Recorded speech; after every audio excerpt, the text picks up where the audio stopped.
ദിശേ ചോദിക്കുന്നതുകൊണ്ട് ഒന്നും വിചാരിക്കാതെ. ഇനി ഒരു 3-4 മാസം മുമ്പേ എന്നോടൊരു 3000 ഉറുപ്പ്യ മേടിച്ചിട്ടില്ലേനാ?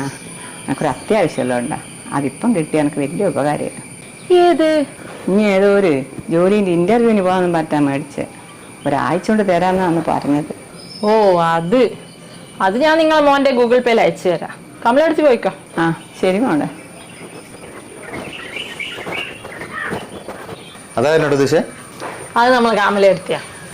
അത് ഞാനേ ഒരു 3-4 മാസം മുമ്പേ ഇന്റർവ്യൂവിന് പോയിട്ടില്ലേനോ? എന്നാലും എൻ്റെ അടുത്ത് പൈസ ഉണ്ടായിട്ടില്ല. ഈ കമലെടുത്തിന്റെ അടുത്താണ് ഞാൻ 3000 ഉറുപ്പ്യ വാങ്ങിയത്. ഒരാഴ്ച കൊണ്ട് കൊടുക്കാന്ന് പറഞ്ഞേനു. അത് ചോദിക്കാൻ വന്നതാ. എൻ്റെ അടുത്ത് പൈസ ഉണ്ടാവും, ഞാൻ കൊടുക്കൂലേ? അത് ശരി, ഒരാഴ്ച കൊണ്ട് കൊടുക്കാന്ന് പറഞ്ഞിട്ട് ഇതുവരെ കൊടുത്തില്ല. ഇപ്പം ചോദിച്ചതായ കുറ്റോ? അത് പിന്നെ ഒരാൾക്ക് പൈസ കൊടുത്താൽ തിരിച്ചു ചോദിക്കാൻ പാടുണ്ടോ? പിന്നെ പോലത്തെ കുറേ എണ്ണ ഉണ്ട്. പൈസ മേടിച്ചാൽ കറക്റ്റ് സമയത്ത് കൊടുക്കുകയില്ല. അഥവാ ഒരു തിരിച്ചാരം ചോദിച്ചിട്ടുണ്ടെങ്കിൽ അതായിരിക്കും ലോകത്തില്ലാത്ത കുറ്റം.